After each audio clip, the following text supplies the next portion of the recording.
Você já conheceu alguém que decidiu mudar de vida, comprou roupas de ginástica, se matriculou na academia, preparou marmitas saudáveis e começou aquela nova rotina com aquela motivação? E óbvio, nos primeiros dias tudo correu bem, os treinos eram consistentes, a alimentação era no ponto e vinha aquela sensação de que dessa vez isso ia ser diferente. Mas uma semana depois veio o cansaço do trabalho, um convite para sair com os amigos e logo os treinos foram adiados e a dieta foi abandonada. Na semana seguinte, o padrão se repetiu. Essa pessoa ela sabia antes mesmo de começar que aquilo dali não ia dar certo, como se ela tivesse presa em um ciclo de desistência. E é exatamente sobre esse ciclo de desistência que eu vou falar no episódio de hoje.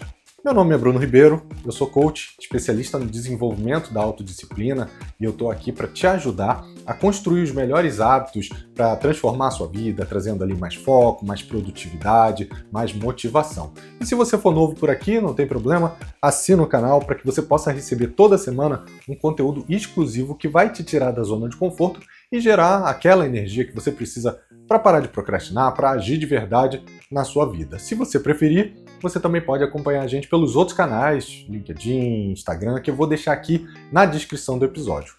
E esse comportamento, que eu dei como exemplo a academia, ele é mais comum do que a gente imagina. E o impacto dele no nosso padrão de vida, ele acaba corroendo a motivação, ele abala a nossa autoestima, ele pode transformar a nossa própria crença em nós mesmos. E esse ciclo da desistência ele tem um padrão muito conhecido, em que depois de diversas tentativas repetidas de começar alguma coisa do zero, a gente acaba desistindo e cria ali uma cicatriz, e a próxima vez que você vai tentar é ainda mais difícil acreditar que vai ser diferente. Mas por que isso acontece? Qual é a intenção que existe nisso?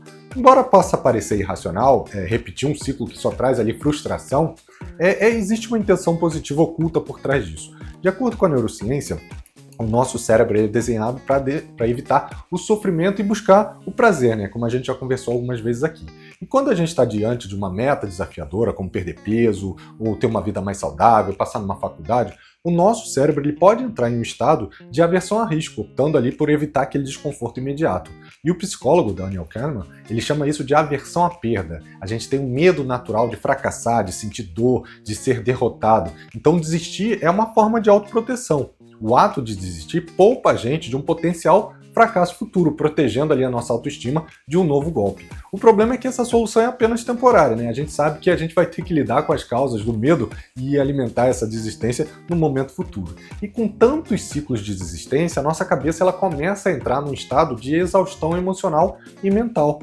E cada nova tentativa frustrada, ela vai desgastando a nossa autoconfiança, alimentando ali um sentimento de incapacidade, que afeta diretamente a nossa autoestima. Então, a gente acaba não se protegendo, né? É como se a cada desistência a gente fosse acumulando provas de que a gente não é capaz de seguir em frente, criando uma narrativa interna do nosso próprio fracasso. E isso gera um outro fenômeno conhecido como desamparo aprendido. É um conceito desenvolvido aí pelo psicólogo Martin Seligman, e esse conceito ele diz que alguém que experimenta ali de forma repetida fracasso ou desistência, ele começa a acreditar, independente do esforço, que o resultado sempre vai ser o mesmo, que ele sempre vai fracassar, que ele sempre vai falhar. E esse estado mental, ele pode se estender para outras áreas da nossa vida, fazendo com que a gente evite desafios, com que a gente tenha medo de oportunidades que apareçam.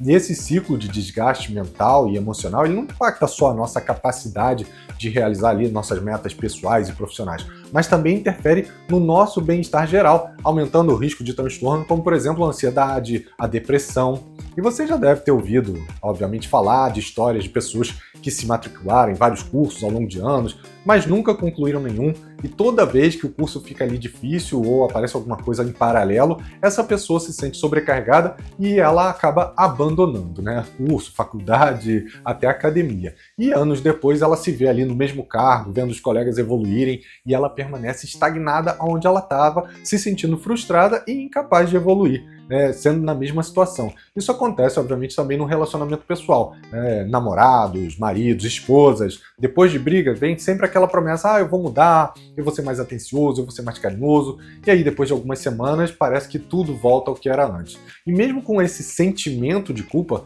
as pessoas acabam desistindo e caindo no ciclo novamente. E para te ajudar a fixar esse conceito, eu vou contar aqui uma história, a história do Lucas, que é um jovem de 25 anos, hipoteticamente falando, que decidiu que era hora de mudar a vida dele. E ele tinha ganho ali algum peso durante os últimos anos e ele precisava cuidar da saúde dele. A primeira tentativa dele foi com uma dieta de baixa caloria. E aí ele se comprometeu com um plano, estava ali à risca. Depois de 2 semanas, ele tinha a sensação de que ia dar certo. E aí chamaram ele para comer uma pizza no final de semana com os amigos. Ele falou, poxa, eu mereço, eu trabalhei duro por 2 semanas, eu mereço esse descanso, né? E aí no dia seguinte ele percebeu que ele havia saído da dieta e se sentiu mal, se sentiu derrotado. E aí começou a abandonar o plano. Alguns meses depois, ele falou, não, vou tentar de novo, só que dessa vez eu vou para academia. Ele comprou roupas novas, contratou um personal trainer para ajudar ele no dia a dia do treino dele, e a primeira semana foi ótima, mas depois de um dia cansativo no trabalho, ele decidiu pular um treino, pensando, amanhã eu compenso, é só um dia. E aí o amanhã virou a próxima semana, e logo ele se viu no mesmo ciclo, preso à desistência. E após várias tentativas, que deram em fracasso, ele começou a acreditar que ele nunca ia ser capaz. Felizmente, esse ciclo é possível de ser quebrado. A neurociência ela oferece para a gente algumas estratégias, né, para interromper esse padrão de desistência e construir uma nova mentalidade, uma mentalidade de crescimento. E para isso existem alguns passos fundamentais. O primeiro deles é você redefinir o sucesso, ou seja, ao invés de focar no resultado final, como perder 10 quilos ou passar na faculdade, no vestibular, você precisa reprogramar o seu cérebro para valorizar o processo. Existem alguns estudos sobre a dopamina, que é o neurotransmissor responsável pela sensação de prazer, como eu já trouxe aqui em alguns outros episódios, que mostram que ela é liberada não só quando a gente alcança o nosso objetivo, mas também quando a gente faz algum progresso, né? Então, para evitar esse ciclo de desistência, é fundamental você fazer aquela celebração das pequenas vitórias ao longo do caminho, né? Algumas coisas que vocês já me ouviram falar muitas vezes, devem estar cansados de ouvir eu falar sobre essas pequenas vitórias. E o segundo passo é gerenciar as suas expectativas. Um dos grandes fatores que levam a essa desistência é uma expectativa irreal da perfeição, ou seja, acreditar que a gente nunca vai falhar, que a gente sempre vai seguir os nossos planos, sem deslize, sem nenhum ajuste, sem nenhuma necessidade, sem nenhum erro. A pesquisa da Brené Brown sobre vulnerabilidade, ela mostra que a vergonha, muitas vezes derivada aí dessas expectativas irreais, ela é uma das maiores causas de desistência. E acreditar que as falhas fazem parte do processo vai te ajudar a construir uma mentalidade de resiliência, de crescimento, e se planejar, obviamente, para os próximos desafios, permite que você enfrente os obstáculos de forma mais proativa, ao invés de ser surpreendido a qualquer momento pelo que pode acontecer. O terceiro passo é construir hábitos ao invés de depender da sua motivação, né? James Clear, que é o autor dos Hábitos Atômicos, né, ele argumenta que essa motivação ela é uma coisa instável e nem sempre ela vai fortalecer os nossos comportamentos. Ao invés disso, a gente tem que focar em construir hábitos que sejam automáticos, que vão exigir menos esforço mental, né? Lembra que a gente fala, também foi batido em outros episódios, que esse esforço é algo que o nosso cérebro está evitando? Então, depender da força de vontade, do autocontrole, vai te causar problemas em algum momento. Por isso que é mais eficiente você criar hábitos que exijam ali menos esforço, permitindo que o seu comportamento ocorra quase que de forma automática.